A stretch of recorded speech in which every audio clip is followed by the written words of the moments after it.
James series. I'm going to dive right in this morning and read the passage, and then we'll have a chat about it. And it's from James chapter 2, and it says, "If you really keep the royal law found in scripture, love your neighbour as yourself, you are doing right.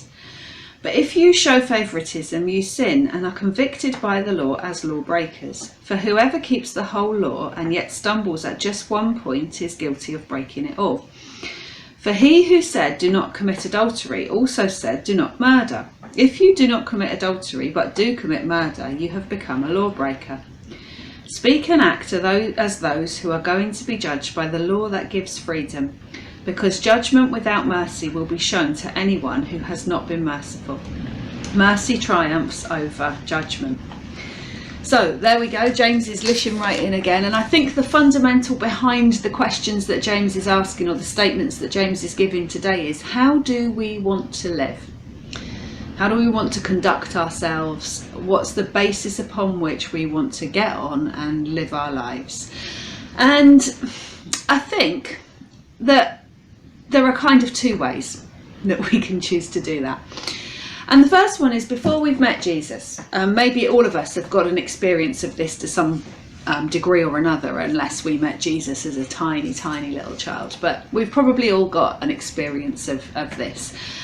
And essentially what we do is that we kind of develop for ourselves this barometer of acceptable standards. So this level that we consider to be acceptable, and whatever level we consider to be acceptable in terms of our behaviour and in terms of the decisions that we make, will probably be based a lot on our upbringings, will probably be based a lot on, you know, the choices that we've made in life.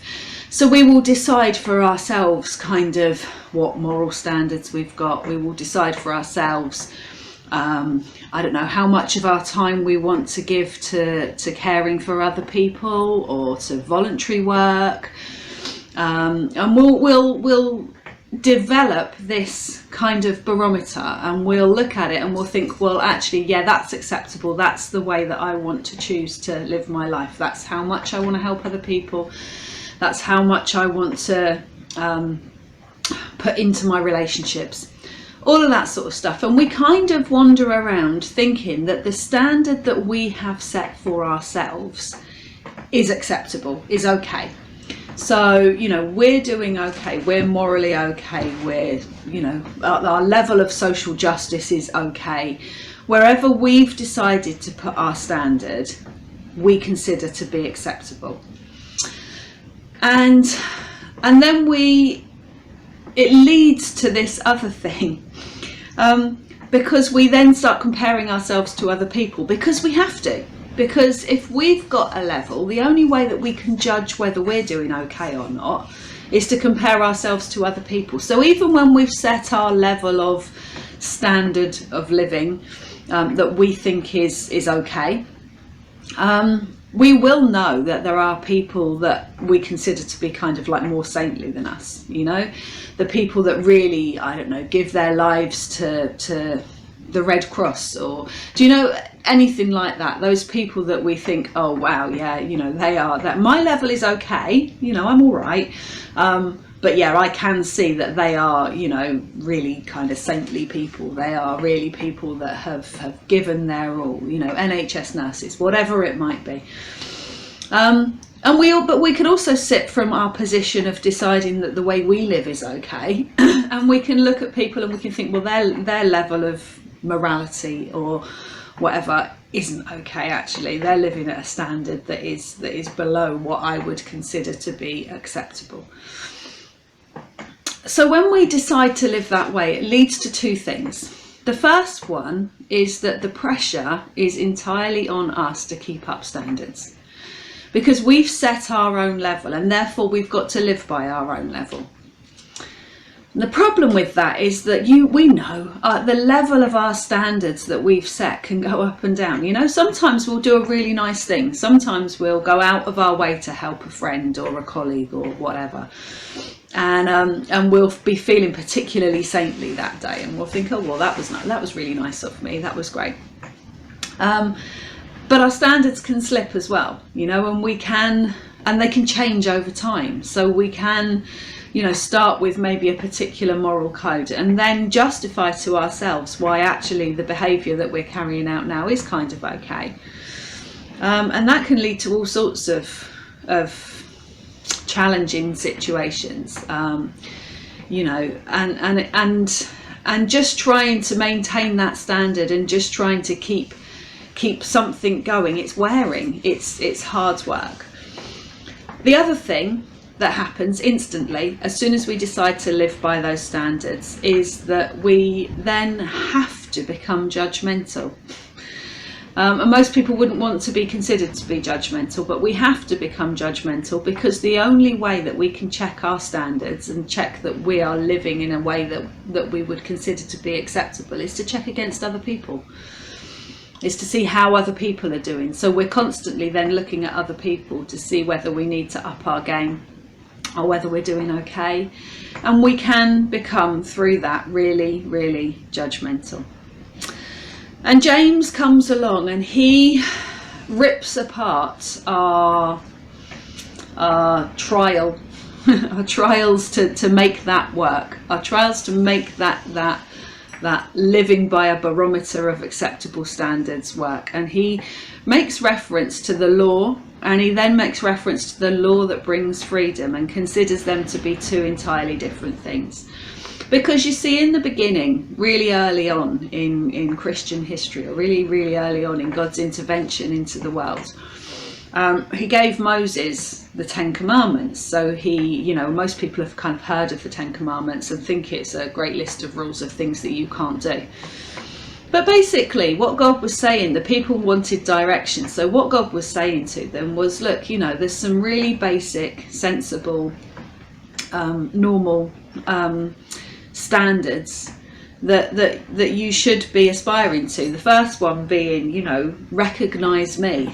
The first one being recognize God. But then going on to say things about, how you should have respect for other people and other people's property, how you should care for other people.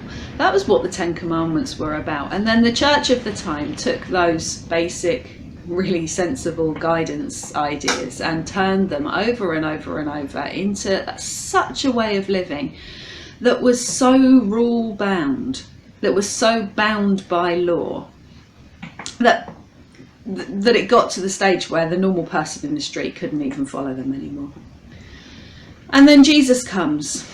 God sends Jesus, and Jesus comes and he shows us, he demonstrates to us how we should be living, and he wraps all those laws up again, and he says, it can all be tied up to love the Lord your God with all your heart and soul and strength and mind, and love your neighbour as yourself. And I guess that even as Jesus was giving us those laws, he knew that we kind of couldn't even keep them.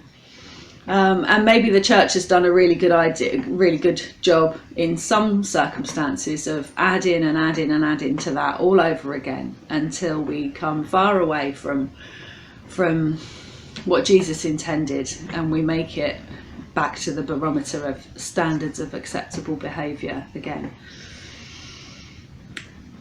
James comes along, and the first thing he says is, okay, if you want to be law bound, if you want to live by standards, he says, if you really love your neighbour as yourself, then you're doing okay. But it's the way he inserts that really. If you really love your neighbour as yourself, because of course we don't, do we? We don't. The very next thing he says is, but if you show favouritism, you've broken the law. Well, we all show favouritism. We know we show favouritism. And it's just so stressful and wearing, trying within the strength of ourselves to keep going by these standards. And I think the bottom line that comes out of this, that most people would absolutely acknowledge, is that, no one is perfect. No one can love our neighbour as ourselves. No one can do those things. And Christians talk a lot about sin, and sin is mentioned a lot in the Bible, and it's a word that we shy away from because we don't want to consider ourselves to be miserable sinners. We don't think we're that bad. We think we're doing okay. But if we look at it from a slightly different language point of view, and that's all it is, I think we would all accept that none of us are perfect. We try our hardest, but none of us are perfect. And that's all we need to be able to live under this royal law that brings freedom, rather than this set of standards that brings entrapment, if nothing else, and is really hard work. Once we accept that we're not perfect, and we look to Jesus and accept that he was perfect, and that by dying in our place, he took all of our regret and all of our worry, our shame and our anxiety, and all of those times where we accept that actually we have mucked it up and we're not perfect. As soon as we look to Jesus and acknowledge what he's done for us, then God sees us as perfect, and we can live under this amazing royal law that brings freedom. There are two choices. There are two things that we can do with this. The first thing that we can do is that we can admit our faults. We can admit that we're not perfect. And then we can take hold of Jesus' hand, and we can walk forward into the rest of our lives in freedom, knowing that he will lead us, that he will stand in our place, that he will bring all of his strength and power and wisdom and knowledge and understanding into our lives. And that though things might not be easy, we won't have to strive in our own strength anymore. Or we can just choose to ignore the offer that Jesus gives us today, go back to our barometer of standards, and struggle on, trying to do the best we can on our own. I wonder what choice you're going to make today. God bless.